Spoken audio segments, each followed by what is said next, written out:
Quarantine Hearts is to back with you, as I just said on this. What is that shape that's on the front of that? It's the mirror Oh, ball. it must be a mirror ball. But look, this is the mirror ball. This is the real mirror ball. Yes, this is credited to Neil Young, 1995.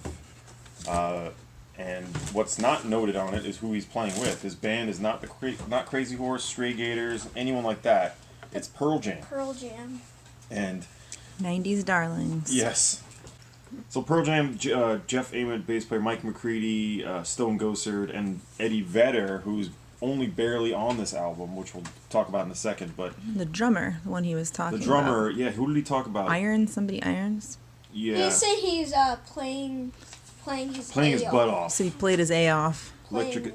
Jack Irons, drummer, Irons. and Brendan O'Brien produced it, who produced Pearl Jam's music, and was very much a commercial producer, I guess. Oh yeah. All right, so there's What did you want to show? one of the songs I think Oh, yeah. it's called this.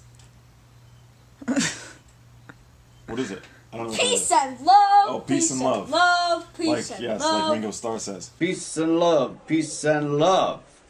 So, what do we think about 95, right? So this is like right in the grunge era, and Neil Young has sometimes been known as the godfather of grunge. So he was really sort of leaning into that, we'll say. The elder statesman. Yeah, and I think he said something about he wanted to go out to Seattle as a challenge and play with like a young and upcoming band who was like this is like prime Pearl Jam. This is like when they're huge. Well, I mean, they're so big that I think that one of the things that we read about is that Eddie Vedder said he didn't really come out because he was being stalked. Oh, right. He was in the middle of like a big stalking situation and he couldn't leave his I house. kind of find that a little suspect there. I'm assuming they were all big fans of Neil Young. He like really looked up to him, and he really couldn't figure it out to come to the studio. You think so? I'll bet you he really was being stalked. Maybe we said this If before. 15-year-old me had my Oh, druthers. so you're like, I get it. Maybe we said this before, but this band did cover a song from Ragged Glory. Oh yes, they covered Effin' Up Pearl Jam, which was Yep. a good cover for That makes sense. So here's the thing about this album. My first impressions of it were, it sounds like Pearl Jam, but Neil Young's obviously singing, but it's like Pearl Jam had their way with the songs. And there was a great quote that I read that said something like, having Pearl Jam work on Neil Young's music made Crazy Horse sound like Steely Dan or something like Yes. Look at the Totally true. asterisks. Yeah. I'm close. Okay, we're one. that. These are all original Neil Young songs. Yep. So what the asterisks are on track 7, What Happened Yesterday, and track 11, Fallen Angel. I think it's different producers on it. Maybe? Something like that. Well, yeah, but those two tracks, what I thought were funny, are both a minute long. Oh yeah, they were little quickies. So my thing about this is, it feels more like like a Pearl Jam album in a way. Cause Totally does. What they did with it is they sort of like, they grunged it up. And like Mike McCready and Stone Gossard, like you can tell, this is one thing Stone Gossard, by the way. Stone Gossard. You can tell who's soloing. That's one of the things I love about, Yeah. one of the things What other things you... peace and love. One of the things I love about Neil Young is it's very obvious the way he plays, and then when Yeah. you hear Mike McCready, I don't know who's the soloist. That you can just they're doing the whittle of whittles. Yeah, Yeah. there's nothing on this album near... No. So it's like a very stark contrast in where you hear like them playing over Neil Young, and I don't know that I love it, but Neil Young himself, I think the songs, he didn't really bring the best songs to this. Well, they also said that he Downtown, I thought was kind of... Downtown was a total dud. That was dumb. But I think he said that they wrote everything in the 4 days. I mean, it was like... Oh, is that right? He Yeah, wrote yeah, yeah. everything too? They wrote them, like, there were 2 different Oh, right. sessions. He did 4 of them one day and 4 of them the other day. And I think that it was like everything was written and recorded. It was a real... So Neil actually wrote these right there. Yeah, I think he was just reeling them What did off. you I think think it was of- It feels like that.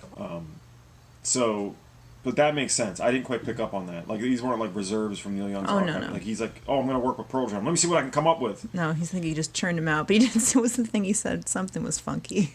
He called it one of the songs funky? you mean? Downtown was, at the beginning, he talked about it, and he said it was funky. Okay. Yeah. Eddie Vedder does guest back vocal on Peace and Love, and it's pretty funny. My favorite part of the entire album is the only part you hear Eddie Vedder in. That's true. Yeah. I made a note of it because like that's when Neil Young. You like that part? I liked it too. Yeah, it's a really good section. Like the pump, Neil Young's playing the pump organ, Mm-hmm. and that comes in right there, and you hear Eddie Vedder right there, and that was like my favorite part of the entire album, and then that's it. I saw the dream, I saw the idea that you loved Eddie Vedder, I did guess, you? as a kid, I loved Eddie Vedder. The That's for Park sure. Oregon was in What Happened Yesterday in Fallen Angel. Yeah, Yeah. those are the two Just Neil 1-minute tracks, right? And then they said that there were two other ones that Eddie Vedder sang on that got cut, and then they put them yeah. on a Some other Pearl Jam called like ones? Merkenball or something Yeah, I like don't know that. anything about that. It was We'll a have to find that. two song single. We'll see if we can find those right here. Yes. So Mirror Ball is a definite step down after Sleeps with Angels to me. It was a cool experiment Really? that he tried. To me, it is. Yeah, it's a cool thing that he tried to do with Pearl Jam. I just Yeah. don't know that it totally worked. What do you think? Yeah, well, I give it weaker than Sleeps with Angels. You What, do? what's your shakies You on want this, to buddy? talk about Not Shaky? yet, not yet. Say whatever you need to say. Say your last whatever other comment, and then we'll do Okay. Shakies. Look, what Peace some and love. songs we did not talk about. Peace and love, peace and love. We talked about Peace and Love, I think. That's my favorite song on this. It's a good I song. liked that song. It was a good How song. about Scenery? I don't remember that. I liked Act of Love, I think. It started during the middle of this. It really It started to go blended. down. It really started to go. Yeah, every song kind of sounds the same What's the middle part that you don't like? up until Peace and Love. Like Big Green Country, Truth Be Known. Like these songs. Downtown, I thought was a total dud. That should have been on the cutting room floor. But Yeah, but Our man needs to add it a bit. I felt like What Happened Yesterday and Fallen Angel should not have been there. No, I Those like were just- those. I like 'cause the it's little something different. shorties. Yeah, it's like a little palate cleanser. Yeah. Yeah, but they both have vocals. It's just him and the organ. We might drop one of them in right here. Angel, who's your savior tonight? You're surrounded. All right, How so many Shakies would you like to give Mirror Ball?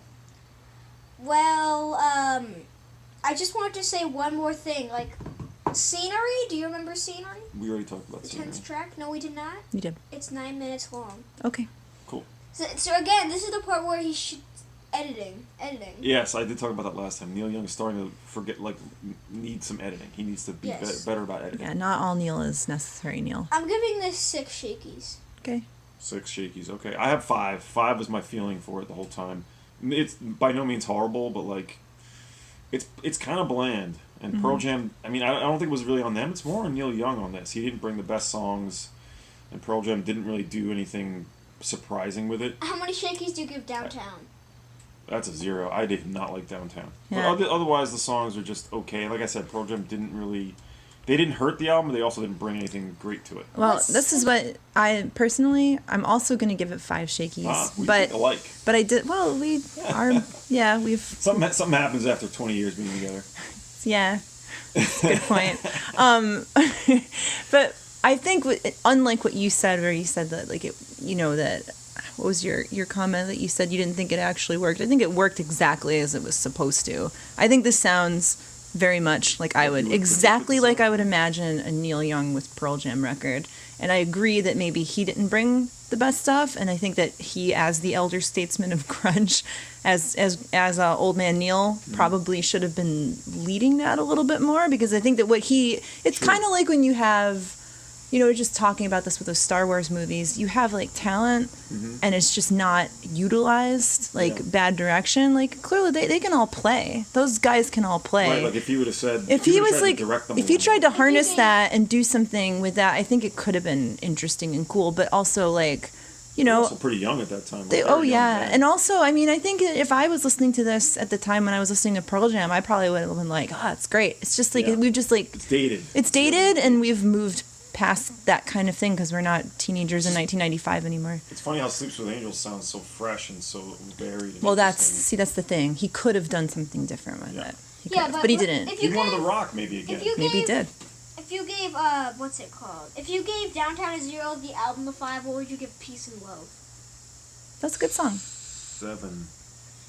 What would you give Downtown, Cameron? Let's get right. I honestly don't even remember it. I just remember not liking it. I remember Peace and Love because I thought it was a good song. It was the only song that really stood out. how All right, much did you so give I would Scenery say was good. I did like Scenery. I'd say like overall I'm giving Mirror Ball a 5, and if I was 15, maybe I would have given it an 8, but I'm not. I'm 40. Yes, you are. Well, interesting to hear though. I hadn't really been familiar with it at all. I like this sort of. Yeah, 60s that's cool. sort of That's stuff. kind of R. Crummy looking. Yeah. Yeah. All right. I How like about that. the back of this? I like the art. I like all the art actually. Yeah, I like the cover. The art is cool. It's nice. I Yeah. like the front. And All right. here's the disc. Oh, we didn't show the disc. Here, I'll hand it to you. It's another. I guess it's another.